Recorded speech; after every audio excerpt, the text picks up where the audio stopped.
নমস্কার শ্রোতা বন্ধুরা, আবার এসে গেছি আমার গল্পের ঝাঁপি নিয়ে হারানো ডায়েরির কিছু অংশ শোনাতে। ভালো থাকবেন, গুরু কৃপায় হিকে বললাম। চা খেয়ে নরেন কটায় বেরোবে জেনে সাগর বাড়ি চলে গেল। নরেনের সঙ্গে সাগর কলেজে গেল। নিবেদিতা একটু সকাল সকাল কলেজে এসে নরেনের জন্য অপেক্ষা করছিল। ওরা কলেজে পৌঁছে দেখল নিবেদিতা পথ চেয়ে দাঁড়িয়ে আছে।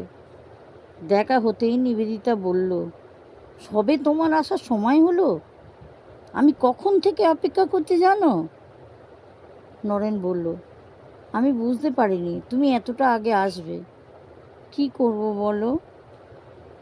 তুমি তুমি আমার জন্যে বাড়ি যেতে পারো, আর আমি তোমার জন্য তাড়াতাড়ি কলেজে আসতে পারবো না? চলো কলেজ ক্যান্টিনে বসি। ওরা তিনজনে গিয়ে কলেজ ক্যান্টিনে বসলো। প্রথমে সাগর মুখ খুলল, কি খবর বোন? ভালো। বাবা বলেছেন ও বড় হয়েছে, ওর মতামতের দাম আমার কাছে আছে। তাই ও যদি ছেলেটিকে পছন্দ করে, তার সঙ্গে বাকি জীবন কাটাতে চায়, আমার কিছু বলার নেই। নরেনের মুখে হাসি ফুটল। বলল, আমি তোমাকে খুব ভালো রাখার চেষ্টা করব। তোমাকে সুখী করার দায়িত্ব আমার। তুমি কটা দিন শুধু অপেক্ষা করো, আমি প্রফেসরিটা পেয়ে যাই, তারপরে সসম্মানে আমি তোমাকে আমার বাড়ি নিয়ে যাব। তুমিও পড়াটা কমপ্লিট করে নাও। আচ্ছা নিবেদিতা, তুমি ভালো করে নিজেকে জিজ্ঞেস করেছো তো? আমার সাথে তুমি থাকতে পারবে তো? তখন নিজেকে দোষারোপ করবে না তো? কি ভুল করলাম? কলকাতায় বিয়ে হলে আমার জীবনটা আরও অনেক সুন্দর হতে পারত। যেহেতু তোমার বাবার সিদ্ধান্ত তোমার ওপরেই দিয়েছেন, তাড়াতাড়ি কিছু নেই, ভালো করে ভেবে জানিও। সাগরদা, দেখছো নরেন্দার কথাবার্তা দেখো, ও খুব একটা ভুল বলেনি। এখন তোমার মনে হচ্ছে তুমি ভালো থাকবে, পরে সে ভাবনার পরিবর্তন হতে পারে তো? সাগরদা, তাই আমিও বলছি, তুমি আধুনিকা, শিক্ষিতা। নিবেদিতার মুখ ভার হয়ে গেল।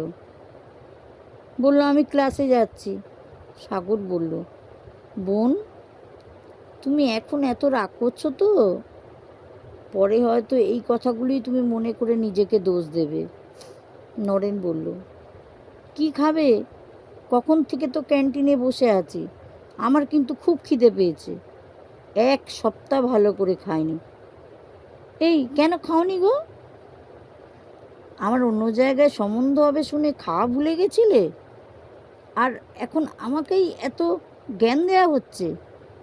কি করব বলো, আগে থেকে সাবধান হচ্ছি, ভবিষ্যতে কোনো কথা যাতে না শুনতে হয়। নরেন 3টে ডিমের অমলেট অর্ডার দিল। সাগর বলল, আমার তরফ থেকে কফি। ওরা কফি আর অমলেট নিয়ে বসে গল্প করতে থাকলো।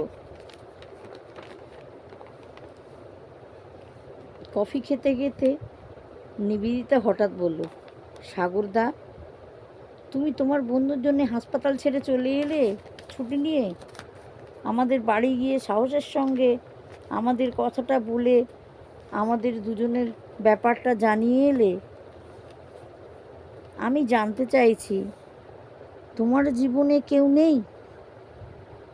সাগর চুপ করে রইল। কিছুক্ষণ পরে বলল, দেখো বোন, সবার জীবনে সব চাহিদা মেটে না, কারো জীবনে স্বপ্ন হয়েও রয়ে যায়। কি ব্যাপার দাদা, রহস্যের আঁচ পাচ্ছি। নরেন বলল, চুপ করো তো, এখন সাগরকে নিয়ে পড়লি কেন? বলেই নিবেদিতার চোখাচোখি হতেই চোখের ইশারায় চুপ করতে বলল। ও চুপ হয়ে গিয়ে প্রসঙ্গ পরিবর্তন করলো। বলল, তুমি বাইরে এইসব কাণ্ড ঘটাচ্ছ, তোমার মা বাবা জানে? না, কাউকে কিছু বলিনি। আগে তোমার বাড়ির তোমার নিজের মতামত জানবো, তারপরে তো জানাবো। আজই আমাদের মধ্যে প্রজাপতি ঋষিকে দিয়ে জানাবো। কে এই ঋষি? কেন? আমাদের মধ্যে রাজা সাগর? কেন? তোমার সাহস নেই? আরে বাবা, এই সব ব্যাপারে মধ্যস্থতা একজনকে করতেই হয়। সেটা কাছের বন্ধুই করে, বুঝলে? আর আমি এতটাও আধুনিক নয় যে নিজের বিয়ের জন্যে বাবা মাকে বলবো। ওটা তুমি আমার ওপরেই ছাড়ো। সাগর চুপ করে সব শুনছিল। নরেন বলল, কিরে, আমাকে বাক্যবাণে বিদ্ধ করছে, দেখতে পাচ্ছিস না? নাকি দেখেও চুপ করেই থাকবি? কি বলবো বল? তোদের স্বামী স্ত্রীর ঝগড়া, তৃতীয় ব্যক্তি না থাকাই ভালো। স্বামী স্ত্রী শব্দটা শুনে দুজনে আহ্লাদে গদগদ হয়ে বলল, তাহলে আমাদের মধ্যে কুরুক্ষেত্র হয়ে গেলেও বুঝি তুমি কিছু বলবে না? না, দুজনের মধ্যে আমি কাবাব মে হাড্ডি হব কেন? তোমরা দুজনেই যথেষ্ট শিক্ষিত, তোমরা নিজেরাই নিজেদের কন্ট্রোল করবে। তাছাড়া নরেন খুবই বিবেকবান, বুদ্ধিমান, শান্ত। আশা করি যখন তোমরা একসাথে থাকবে বুঝতেই পারবে। আর এখন তো ঝগড়া করে কথা বলবে বলেই দুজনে ঝগড়া করছো। দুজনেই হেসে উঠল। আবার একবার চা বিস্কুট নিল। এইভাবে আরও কিছুটা সময় ওরা কাটালো। সাগর মাঝে মাঝে হারিয়েও যাচ্ছিল। নরেন বুঝতে পারছিল, কিন্তু নিবেদিতা? সাগর আনমনা হলেই প্রশ্ন করতে থাকলো, দাদা, তুমি কোথায় মাঝে মাঝে হারিয়ে যাচ্ছ? তোমার কাজের জায়গায় কেউ আছে বুঝি?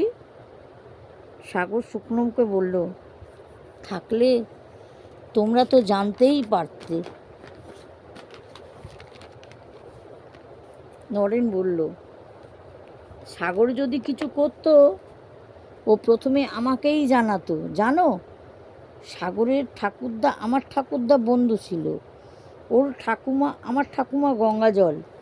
অবশ্য আমার বাবা সাগরের বাবা ভাইয়ের মতন, বন্ধু নয়। সাগর আমার পাঠশালার বন্ধু। আমরা দুজনে দুজনকে সব কথা, ভালো মন্দ সব কিছুই শেয়ার করি।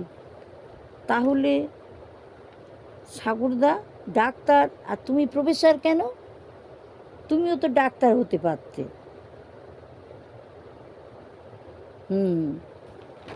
তুমি গাইনি ডাক্তার হতে, তাহলে আমার এত চিন্তা হতো না। কেন? তোমার ইচ্ছা আমি গাইনি ডাক্তার হই? ডাক্তারও না হতে পারি, হেল্পার হতে পারি তো।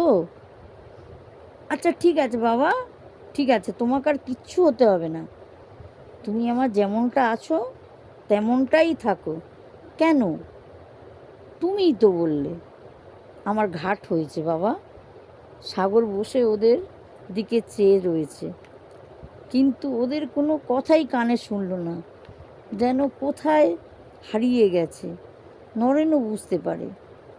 ও ছোট একটা ধাক্কা মেরে বলল, কিরে, কোথায় হারালি? সাগরের সম্বিত ফিরল, বলল, না না, কোথায় আর হারাবো বল? নরেন নিবেদিতার সামনে কোনো কথা বাড়ালো না। সাগর বলল, এবার উঠবো। নিবেদিতা বলল, এক্ষুনি চলে যাব? কলেজ থেকে বাড়ি যাওয়ার সময় তো এখন আছে, এখনও টাইম হয়নি। সাগর বলল, তাহলে তোমরা বসো, আমি বাড়ি যাব, একটু কাজ আছে। নরেন বলল, আর একটু বস প্লিজ।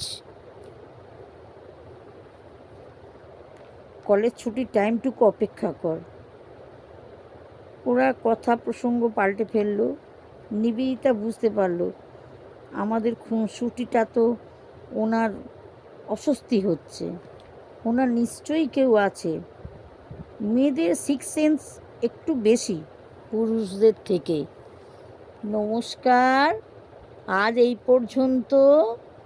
গল্পটা শুনুন, আর যদি ভালো লাগে সাবস্ক্রাইব, লাইক করবেন আর বেল আইকনটি ক্লিক করে দেবেন। ধন্যবাদ।